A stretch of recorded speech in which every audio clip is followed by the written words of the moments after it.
Alright, hi everyone, welcome back to Katarina's Garage. My name is Katarina Lloyd, and today, we are here at Pick and Pull in Calgary, actually. My plans kind of fell through with seeing my old car, the Thunderbird, because Dave was just busy today, driving his dad all over town, so no big deal. So I pivoted and gave it to the junkyard instead, so let's go check out what's all here, because, like I said, I haven't been here in a couple years, to be honest. So here we have a Bronco. I think this was a bullnose Bronco. Still a lot here, but like somebody took the motor and trans out of it. So I'm assuming it was a big block. Maybe it was a small block. You know, there's some decent parts still here. But, you know, oh, a nice little split bench in it too. Yeah, you know, a couple little minor tears, but nothing bad, honestly. It's kind of sad because this thing doesn't look to be in that bad a shape. Like a little bit of a dent there. But like rust-wise, almost non-existent. Although there is a bit of Bondo in it. Not a ton though, but a little bit. It's been pretty stripped though. I mean, the top's still here if anybody wanted that. But like all the glass is gone, the tailgate's gone. You know, the bumper's still here. But yeah, that's pretty cool. And like the Bronco, it's unfortunate that they stopped making the Bronco. But then they, you know, they're making the Bronco again, obviously. You know, with the classic design of it. Like looks more like a first gen. So this is pretty cool. Like this is one of the full size ones. Here you go, a couple of XJ Cherokees. This one's a sport. Let's see. And is that the 4 or the 6? That is the 6. So this is the oh, was this carbureted? Or unless that's just where the throttle body went. Maybe that was just where the throttle body was. But even like, you know, good gasket sitting here, right? So obviously this hasn't been like this for too long. You know, you can see the timing chain and everything. Let's see, how loose is the timing chain? Oh yeah, definitely had a bit of miles on that thing, but you know, these are very popular actually because they're great off-roaders and whatever else, and they're so modular. There is a ton of aftermarket support for them, you know, like what's not to love, to be honest, about these. You know, the one next to it, another 4-liter one. And like I said, these are just very popular, and like you'll see a decent amount of these in the junkyard, unfortunately, but oh, it's okay. You know what? Sometimes they just, like, they made so many of them that it's not as bad, but yeah. We have some sort of a CJ5 maybe? CJ7, but like it was really rotted and they cut a lot of the floor out, and this one's kind of screwed up on the rack. Or one of these, actually, this one's angled, this one's not. So, and oh, wait a minute. Is this actually a GMC tracker? Sorry, I'm jumping around a bit, but because I saw GMC on the back, which if it is, that's actually kind of cool because these are a Canadian-only tracker. We had a couple different versions of the tracker. Like we had the Pontiac version, the Asuna Sunrunner, and the GMC, I believe, were Canadian only. They're just badge engineering from each other. You know, they're all the same, but they're pretty neat. And these were very popular off-roaders, to be honest. They existed from, I'm trying to even think of, I mean, they're based off of Suzuki, but I can't remember the exact years, but pretty cool to actually see one of these around. Here we have a Bronco 2, which was kind of, it was, they were decently popular, but not like the most popular thing around. The Bronco 2, they made on the Ranger platform instead of like the full-size, F-Series platform. So it's a little different, obviously. They never had V8s in these. They were V6 only. V6 or 4-banger, I should say. This has a 2.9 V6, so, which is the more popular of them. Of the motors in these, but yeah, they're pretty neat, honestly. And you just don't see very many of these Bronco 2s anymore. They were famous though for actually flipping over because they're not very wide and they're very tall, and so center of gravity, yeah, quite fun. You know, this is an unusual sight in the junkyard. So here we have a Toyota Hiace. So these are a JDM import from Japan. And this was their kind of flagship sort of van, if I remember correctly. This one was 4-wheel drive. It's quite rough, and obviously this one's been picked pretty clean overall, but it's kind of cool to see it, honestly, because again, you never see these, and this one looks to be the extended wheelbase one, actually, because normally they're a little smaller than this. These could be, they could have a diesel in them, they could have a gas motor. There was a ton of different little options for them, but pretty darn cool. And like, these aren't a K van, technically. These are bigger than a K. So, and the K vehicles, which is KEI, they were just for insurance purposes, because if they were a certain CC and certain power that they had, they had a lower taxes put on them when buying them and registering them. So yeah, pretty neat though to see one. And not one, not two, but 3 S10/S15 Blazer/Jimmies here. They're all 80s. They're all around the same years, to be honest. I think this one might be a little later, but I'm not too sure. This is pretty neat, actually, but they're all like 80s or really early 90s, like up to like 92, 93, something like that. Somebody could probably tell me, to be honest, looking at these, but I don't know off the top of my head. And these make awesome little hot rods, because again, it's just a two-door SUV S10, right? So the nice part about these is that you actually have a little bit of weight over the back end, where a regular S10 you don't, if you want to build it out as an example. But you know, then there's this one here. There's a lot of hay in the back of it. Holy crow. But this one's obviously been stripped as well. Like, these have been sitting here for a while. Well, if anybody needs a spare tire thing, it's right here. You know, looks like they couldn't get this one out, but they got the other 3 out, so might be worth, if you want a spare tire rack for your Blazer. It's right there.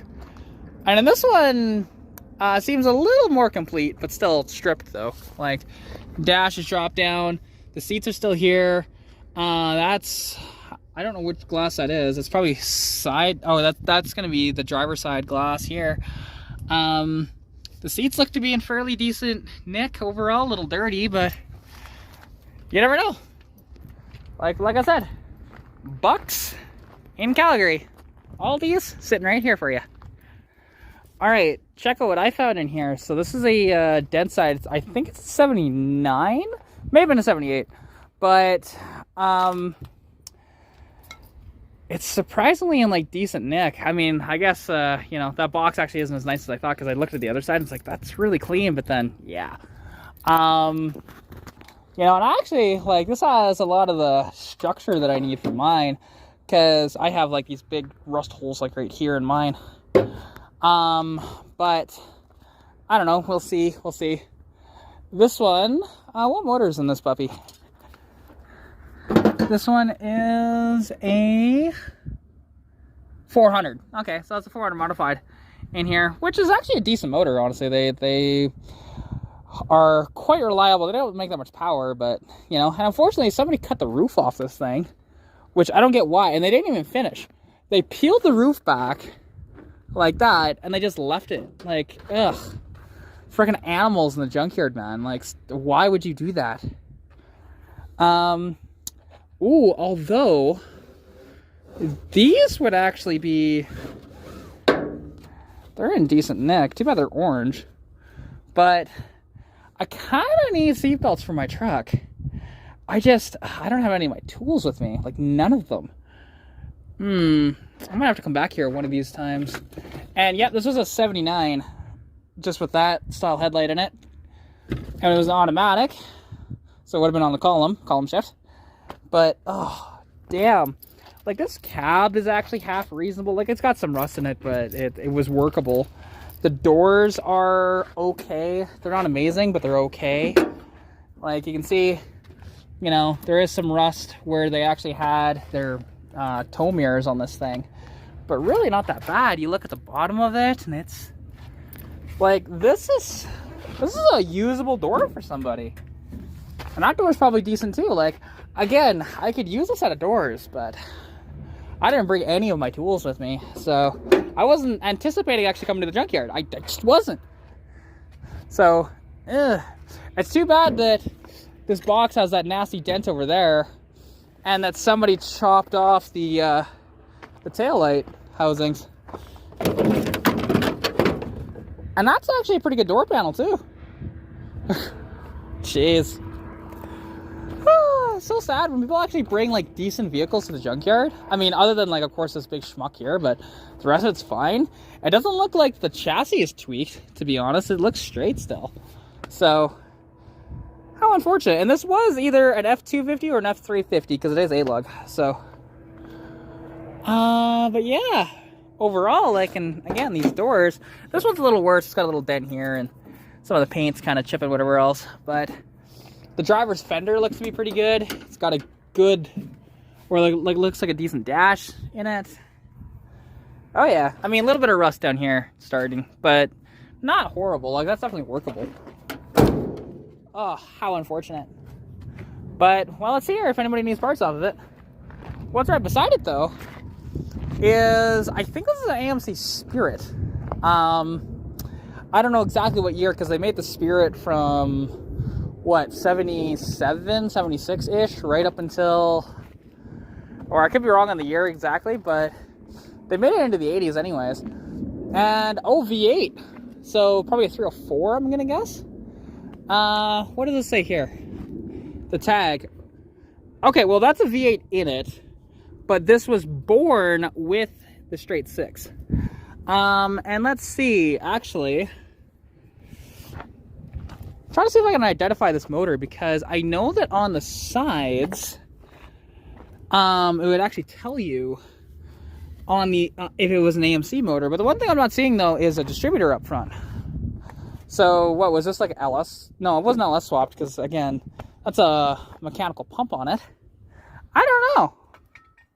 Can anybody tell me what this motor is? Well, I guess, I mean, the distributor's right there. Duh, I'm being an idiot.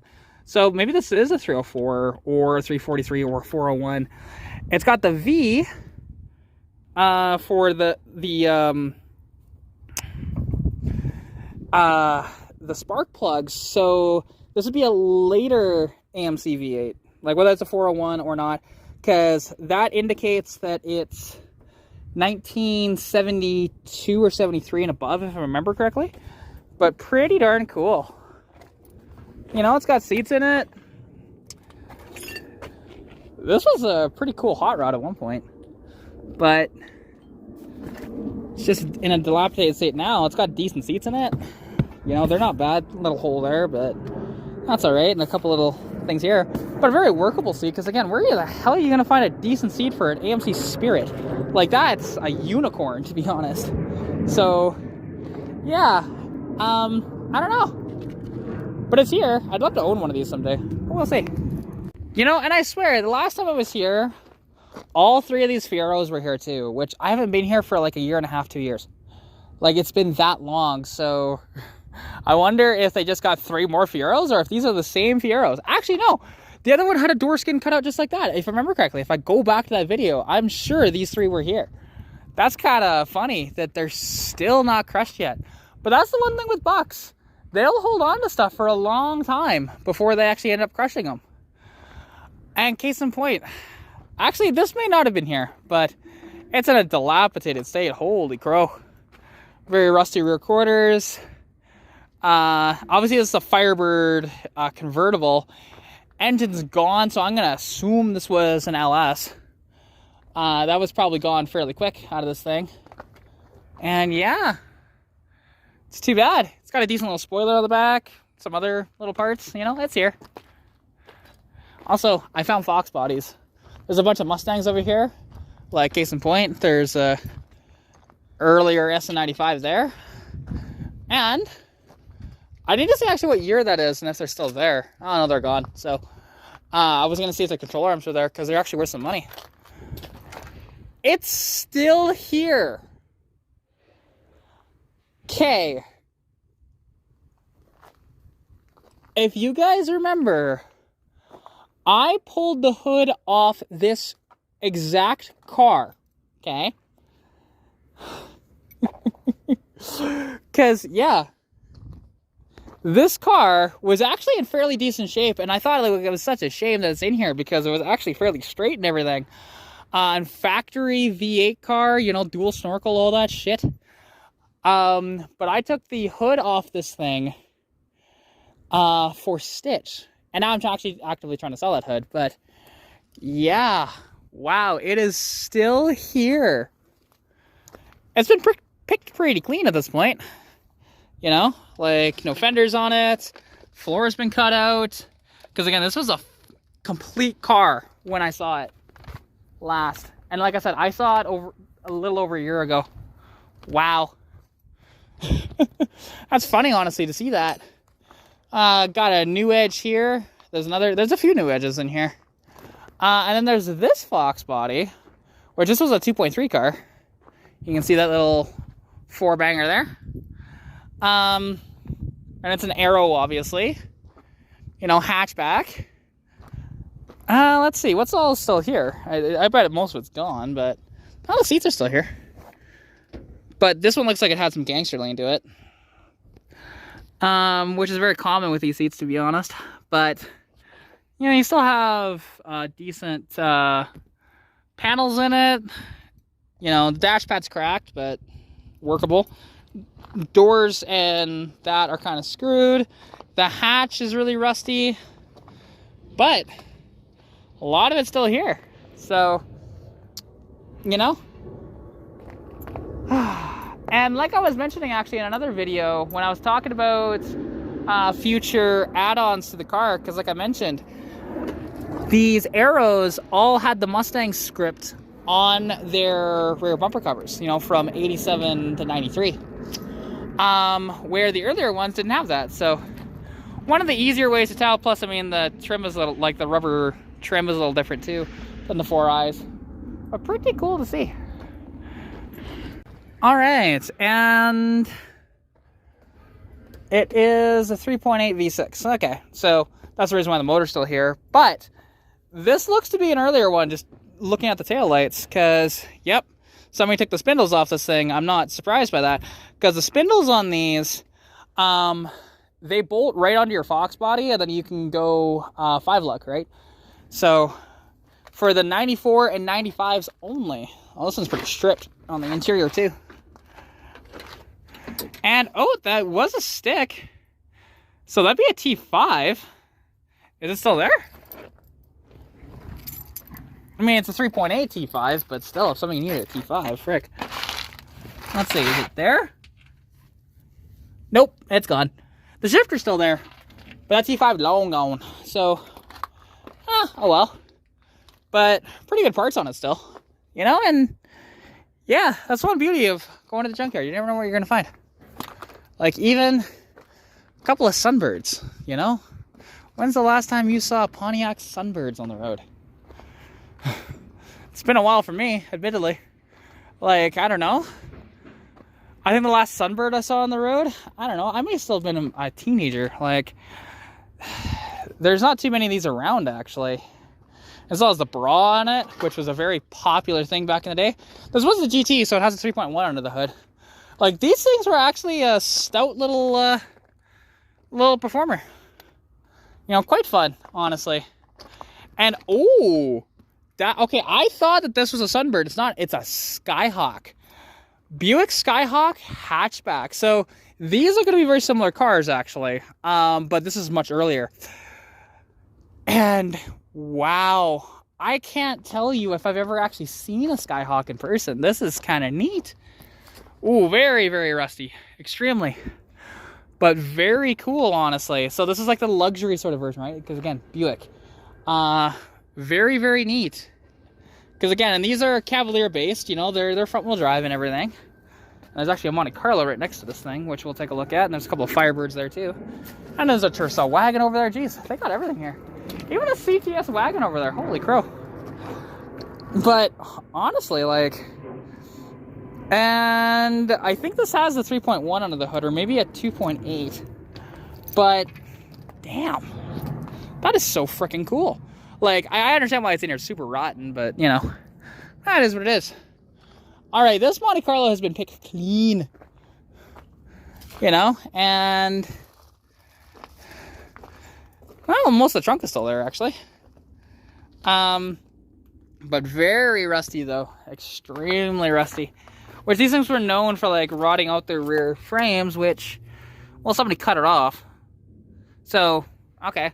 So there was a usable section that somebody needed on this one. And, oh, I see a Fox body T-Bird over there. I'll have to take a look at that, too. But, yeah, this one's picked pretty clean. There's still some usable parts on it. Not a ton, but if you need it, it's here. All right, check this out. So this is a Fox body Ford Thunderbird. I think this is a 4i one. Yeah, it definitely looks like it was. So this would have been 83 to 87, 88. They did a 1 year only aero nose, and then in 89 they went to the MN12 platform and got away from this, which that actually is a 302 in it. I wonder how bad it is, though. I mean, there's a decent amount of rust down there and stuff like that. Although, you know, something that actually is kind of rare to find, and if you're in an area that needs emissions, these are actually kind of getting hard to come by. These are the factory space air, and your EGR plugs into that, and it's sitting here. Now, they're not really worth much, but if you need the emission stuff, you know, because a lot of people just chucked all that, right, back in the day. So, but yeah, and, well, the interiors are all torn apart.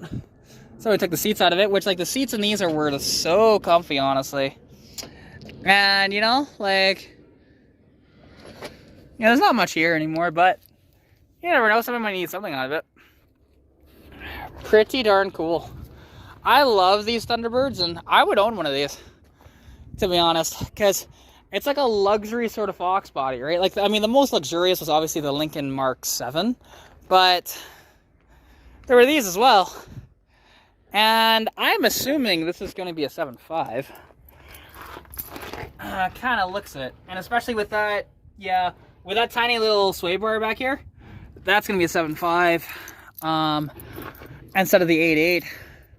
So this one I think is an earlier one then, judging by that. I'd say this one is like 83, 84, somewhere in there. Because the 8.8 debuted in 84, but it's probably an 83 is my guess.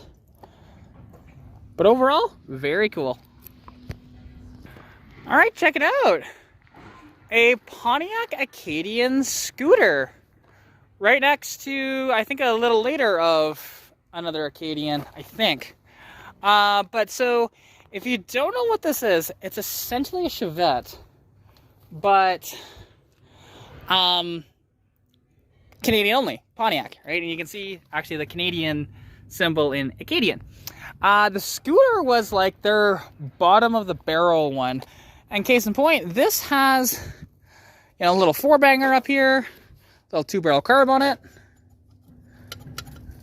Pretty neat, honestly, and it's not in actually awful shape. Like, not in bad shape at all. So who knows? I mean, it's here if you need it. Now this actually, this actually isn't a Chevette, because I looked under the hood and realized it's a transverse mounted V6.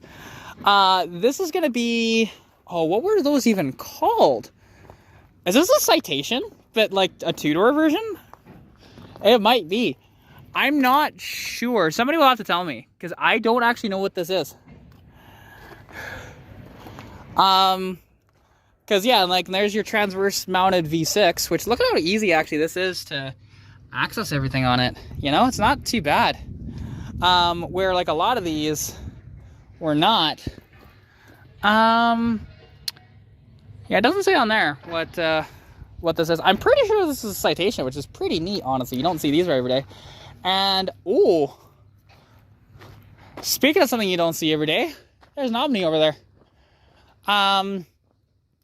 Now, I actually did a review on one of these, but I butchered that review so badly. And I kind of feel bad about it.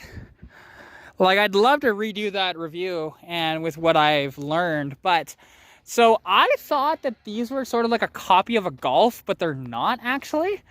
They were a British vehicle called a Talbot, if I remember correctly, essentially is what they were.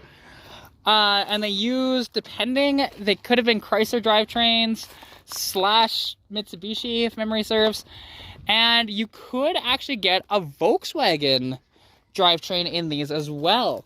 Now, this is like the non-turbo, whatever else. This is just the plain Jane 2.2. But it's pretty cool to see. And you never see these in a junkyard. And judging by third brake light, it's 86 and up. But they only made them until I think like 87. So that's actually kind of a rare hatch then. Just thinking about that. But lots of usable parts on it. So you never know. Here we have a Daytona. Very common sight to see a Daytona in the junkyard, unfortunately. This one has the 3-liter V6. Okay. So Mitsubishi 3-liter, they were an okay engine. They produced a decent amount of power. Look at those seats. This is when you had both comfort and sportiness at the same time. Like, those seats would hold you a decent bit around the corners and then also just be super comfy to go down the road. Like, I don't know why manufacturers got away from stuff like this, because this is just, oh, and it's nice and soft. I mean, a little bit firm, but soft enough. Like, and actually pretty decent seats. I mean, that one needs to be shampooed a decent bit, but the passenger one is like damn near mint. So, I don't know. It's got some good parts on it. If you need Daytona parts, like I said, they're here. And this one, it's a Chrysler Daytona. Okay, so this was the top of the line one. Would have been a slightly plusher interior and stuff like that, but that's basically it. And judging by that it has the V6, it's going to be one of the later ones, but not too late because it still has the pop-ups on it, right? Because they got rid of the pop-ups by 87 or 88. Maybe even a little later than that. It may have been like 1990. I can't remember exactly when they did the facelift, and that facelift was butt ugly. These are the really cool ones. So, yeah, I'd own one of these. Even though I know they're not the best car in the world, but they're cool as hell. Here we go. Here's another one. Now, the one thing I wanted to check, though, is which one this is. So this has the 4-banger in it. And that's not been exposed for too terribly long. Somebody cut the timing belt, which, whatever, you know, that's fine. But yeah, because it's still fairly clean in there, not really rusty yet. So, you know, it hasn't been sitting here for too terribly long. Let's see here. It's an 87 Daytona. Okay. This one. And honestly, now this one's a little more stripped. Ah, this was the turbo. Okay. So this was the Hiace one. Automatic. So these would have had, I think, 14 or 12 pounds of boost versus the normal like 8 or 10 for the manuals. But lots of usable parts on it. So, like I said, they're not I mean, they're getting a little rarer to find in the junkyard, but I actually see them a fair bit still. So, because they weren't the best vehicle in the world, but like I said, they're damn cool. Speaking of a rarity, this is a Plymouth Duster. Now you might think, wait, Plymouth Duster? No, that's not a Duster. That's just some Dodge Shadow or Plymouth Sundance. Yeah, it is. But if you look, they actually reused the Duster name on this little front-wheel drive Peabody. And what's interesting is these look like that they are a coupe, but they're not. This is actually a hatchback. If you look, that whole thing opens. Right? Kind of neat. Now, Chrysler spent over $1 billion for this platform, you know, to make it. And they lost money on every single one. Well, it's locked for some reason. I mean, the other door's open, but seats look to be in fair nick. Looks like a fairly complete car, actually. The wheels are kind of neat. If anybody needed, you know, 5-lug for their Peabody or even like Chrysler L-body, which actually that Omni over there was a Chrysler L-body, so pretty neat. And then has the 3-liter V6. So these things were pretty neat, honestly. And they were kind of like a throwaway car, but also kind of made to a decent standard too. So pretty neat. And look, all the DSMs.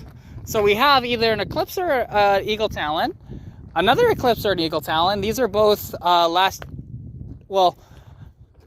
second gens, I should say, not last generation, because the Eclipse did go on for another generation after this. But engine's gone, so I'm assuming this was like an all-wheel drive turbo model. That's the only reason why people would take the entire thing like that normally. And case in point, like all the drive axles and everything are gone. So pretty neat. Here we just have the regular 2-liter non-turbo, just front-wheel drive, and fairly decent. You know, they're pretty cool cars. And so like DSM was a partnership between Mitsubishi and Chrysler, and they developed a bunch of different vehicles throughout that time, like throughout the 80s all the way into the 90s. And like this, I can't tell if this is a Stealth or a 3000 GT, but the Dodge Stealth, you know, they were like the same car, to be honest. The 3000 GT was the only one that got like all the active aero and 4-wheel steering, I'm pretty sure. I don't think the Stealth did. But somebody unbolted the motor to get some stuff out of it, so it's just sitting there. Ooh, yeah, it's pretty stripped out, but kind of neat to see one of these, because again, you just don't see them. And there's a third freaking Daytona in here. Pretty cool, honestly. I like it. I dig it. Alright, check this out. So this is a Toyota Tercel wagon. These were actually made popular from Breaking Bad because Jesse Pinkman, who was one of the characters on there, actually drove or read one of these. They could be all-wheel drive, they could be a stick shift, and they were just a decent little dependable car. They like to rot out really bad, but name me a Japanese car that doesn't like to rot out unless it's like carbon fiber or something. But kind of neat to see one of these, because again, it's been a while since I've seen one. Starting to run out of energy, so sorry if I speed it up a little bit. Check this out. A first-gen MR2. Now, there's not much left of this, and MR2, what it stands for is midship, rear-wheel drive, 2-seater. That's what these were actually referred to as, and it had a Viper alarm in it. A lot of vehicles put back into this. This is an 87. You know, it's actually not in that bad of shape, to be honest. I mean, the motor's long gone. You can see, this is where the motor would have sat. They could have had... I'm trying to remember the engines. Like, actually, it would have been similar to the Corolla. And actually, I think it was a Corolla engine that they used in the back of these. But pretty neat. There's a lot of good sheet metal on this. So, I wonder if my buddy Pat knows about this, because he has a very rotten one of these. And this would be a good little parts car for him to kind of pillage. So, I don't know. I'll let him know about this. You know, these are two vehicles you don't see every day. So this here is a second-generation Toyota Celica. These existed from 1981 or 82 all the way up to 1986. I believe, yeah, because 87 was when they went to the third gen. So these are actually called Toyota Celica Supra. Or, if you're American, Celica Supra. They existed from, or I already said that, but these were rear-wheel drive, and they had a straight 6 of them. They didn't make like a lot of power, but they didn't start making a decent amount of power till the third gen when they started putting turbos in them. But pretty darn cool car, and these are like one of my dream cars, because the thing is, when I was young, like growing up, there actually was one of these down the street from me. I lived on 18th Avenue North, on the north, you know, actually, I can say my home address, to be honest. It was number 19, 1915, 18th Avenue North. I remember that like the back of my hand, to be honest. And the thing is, there was a black one of these. It didn't move very often, but I always eyed it every single day that I walked down the alley. So the fact there's one here is pretty cool. Now, there's an RX-7 over there, but we're going to check out this first. So this is a Corolla. Like, I don't know if it's an well, twin cam, yeah, it would have been an AE86. And, well, it did run and drive, but it's been stripped. Hey, anybody need a sub box? The subs are kind of not great, but, you know, the box is okay. You know, this one's been pillaged pretty good. Wow, they got a good selection of Japanese cars here. I like this. Now, like I said, this one's been pretty pillaged, but, you know, it's pretty neat to see. And these were made popular by, well, everybody knows about, or at least a lot of people do, of the anime called Initial D, and they actually used one of these, but as a hatchback in the show, and that was like the main sort of hero car. Actually a pretty decent anime if you're into like car animes. It's not bad. It gets a little rough in some of the later seasons, but the early seasons are actually pretty okay. So, yeah, this actually looked to be a decent car too. It's kind of sad that it's in here, but that's how it goes. And like I said, over here we have a convertible RX-7. So this is an FC, which is a second gen. Yes, second gen. RX-7. This would have had pop-up lights. It would have had a 13B rotary under the hood. They could be turbo. Not all of them were. And they're just such a sweet, sweet car. I'd love to own one, but who knows? Maybe someday I'll own one of these. But they require a lot of maintenance with these rotaries. But speaking of RX-7s, whew, this one's pretty gone. But this is a first gen, so you can see how much it changed. You know, looking at kind of the more boxy nature, but slightly round compared to this, where it's just more of like a wedge. That is pretty cool. Although, I mean, it's gone. There's not much left of this one. Oh, there's one little Mazda wheel. You know, RX-7 wheel, which they are special to the RX-7, I'm pretty sure. The transmission's there. But, wow. Oh, there's two wheels. All right, there's two. There you go. Pretty neat. You know, coilovers are still here, but like I said, this one, pretty far gone. Let's see, what else do we have back here? A couple more of these, like, Eclipse / lasers over here, / Eagle Talons. Except for, okay, that one is this a 240? It might be, actually. Which, if it is, it's pretty cool. I'm amazed at how many of these vintage imports that they got around here, because holy crow. Like, even this, they got a little Pulsar here, too. You know, you don't see too many of these anymore. They're pretty freaking cool. And what's kind of neat is that with the Pulsars, at least if that's what this is, it might be like a 200SX, to be honest. I can't tell with how stripped it is. But if this is a Pulsar, these hatches, you could remove it, and there was actually a wagon hatch that you could use and convert these to a wagon, which is pretty neat. Because, yeah, you could either have them as a regular hatch like that. I believe there was a coupe version, or that. So, pretty darn cool. Oh, no. This is okay. I'm an idiot. I just see it says Nissan Z under the hood. This is a 300Z. This is an early 300Z. Like when they first did these. Wow. That's pretty darn cool. Again, I'm really tired, so you have to excuse me if I'm misidentifying cars and stuff like that in here. But that sun is kind of beating down on me and just losing energy. But I want to check out some of these other vehicles really quick here. So this is the a 300Z.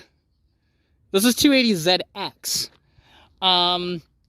They made these in the late 70s, and they would have had like big garish bumpers on them, and this was a T-top, which is pretty cool. But yeah, it's pretty stripped. Not overly surprising. It's kind of nice though, because they actually leave their stuff in here for quite a while, honestly. Sorry, I am really running out of energy really quick here, so this video will not be too much longer. But check it out. A Triumph Spitfire and a Triumph TR7, you know? And two vehicles you don't see very often, especially in a junkyard. The Spitfire, that's kind of sad to see in here, actually. I mean, it's TR7 too, but Spitfire more so. Because these are a very collectible car. People love these things. They're a little British two-seater sports car, obviously convertible. And this one So it has the bumperettes, but doesn't have like the big rubber bumpers. So this is a little earlier. I'd say this is like a 72 or 73, give or take. It's not 60s. That much I can tell. Just judging by the bumpers on it. Or the rear bumper anyways. And it's cool because these actually have like a clamshell hood, right? They open, if it will actually open, but might be a little screwed up. Oh, the motor's still there. There you go. It's not bolted on, so I'm not going to lift that. But yeah, so there's a little 4-banger still sitting in there. You know, I was going to say, I wonder if Paul knows this is here. Because the thing is, my Uncle Paul actually has a Spitfire. And I don't know if he needs any parts, but there's a few parts on this one. So, meanwhile, the TR7. So this is kind of what replaced this, even though, like, the TR series was actually different than the Spitfire, but, because as an example, like, the TR, at least the TR7, did they ever make a convertible of these? I don't remember. TR6 they did. But, what I actually remember about these, because there was a show, I remember it was on TV on Discovery Channel in Canada, when I was in the hospital under suicide watch. There was a show called Last Car Standing where you had a bunch of, I think there was like 8 contestants per episode. And the thing is, one of the contestants drove one of these. And like you had to do a bunch of different challenges, whatever else like that. But if you were in last place in that particular challenge, there would be a giant spike that'd go through your car. Like, and bear in mind, the vehicles that you saw on this show were horrible. They were not in good shape at all, usually. And I remember when they put the TR7 through it, it just split in half. Like, normally the cars, like, sit on the spike, you know, after they go through it, and they just sit there. It split in half. So it's like, ooh, that was a pretty rotten car. But pretty cool to see one of those around. And it was the same color as this one, too, this blue. Alrighty, now this is pretty rotten, but here we have a Toyota Celica. Not to be confused with the Toyota Celica Supra. This is just a plain Jane Celica, I'm pretty sure. Late 70s, this one like 77-ish. The Toyota Celica had a 4-cylinder, and these were rear-wheel drive.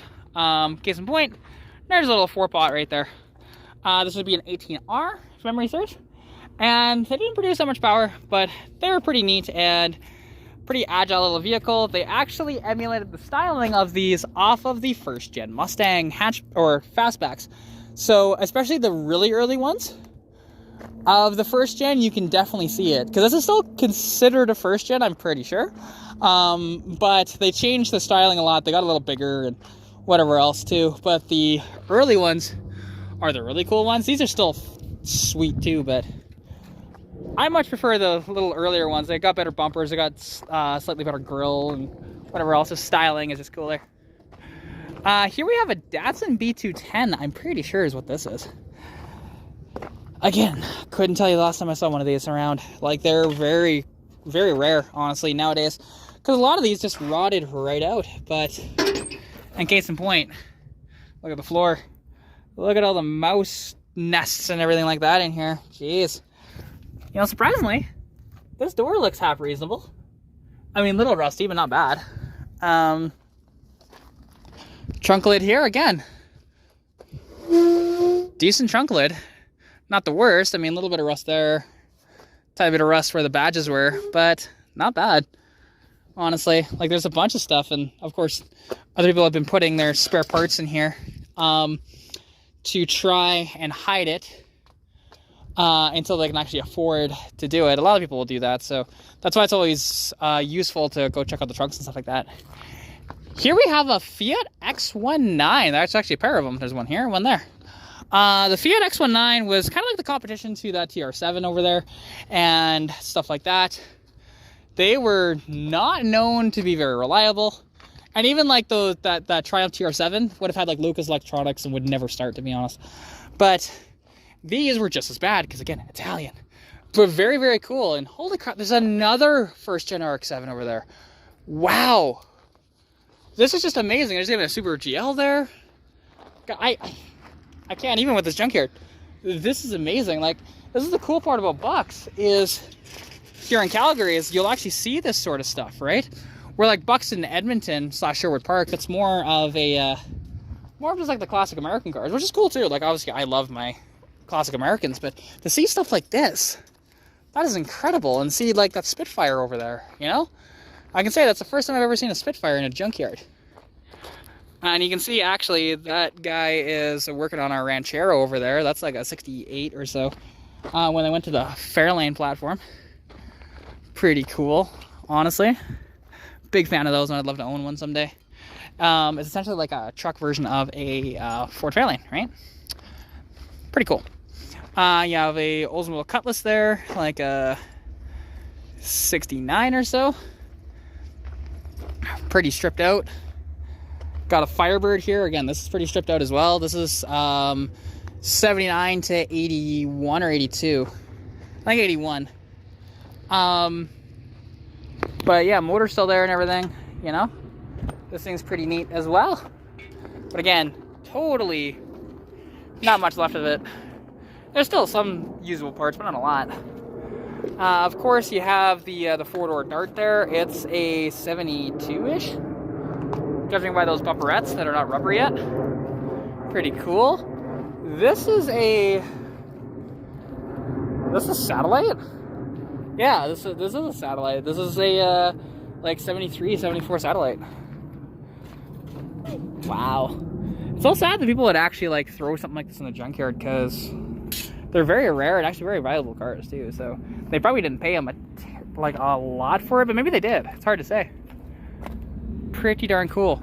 And oh, this was also, so this is a satellite. This would have said Sebring Plus. So this would have been the luxury version of it too. Huh. Far out, to be honest. But sad to see it in here though, because like I said, it's pretty gone. Plymouth Scamp, 2-door. Again, another really sad one to see in here, but it's got some usable like trim pieces or whatever else, because oddly enough, the trim pieces are different between the Scamp and the Dart. I believe they will bolt onto each other, but they are different.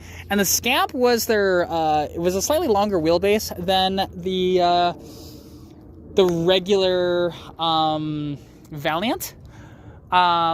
These were supposed to be like more plush and whatever else, right? So that longer wheelbase would make it ride a little better down the road and all the different stuff. The Dart Swinger, same thing.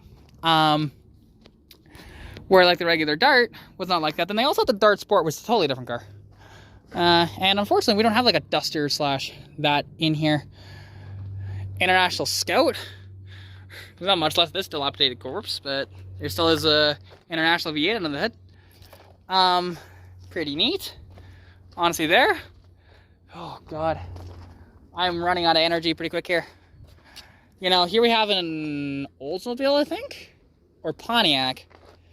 Like a 58, 59-ish. That's cool. And like, look at the roof, how that is. That is neat. Okay, sorry guys. I've got to end the video here because you can tell my energy's gone. So thank you so much for tuning in. This was a fun video to film. I always love doing these junkyard tours, as you guys know.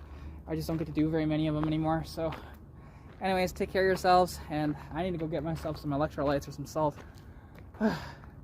Alright, look down in the description below for my discount codes and my links. One is for Flash Shark Racing, the other one is for Oxido. Use my code KAT15, all in caps, for 15% off your order. And yeah, anyways, take care of yourselves, and I'll catch you next one. Peace out.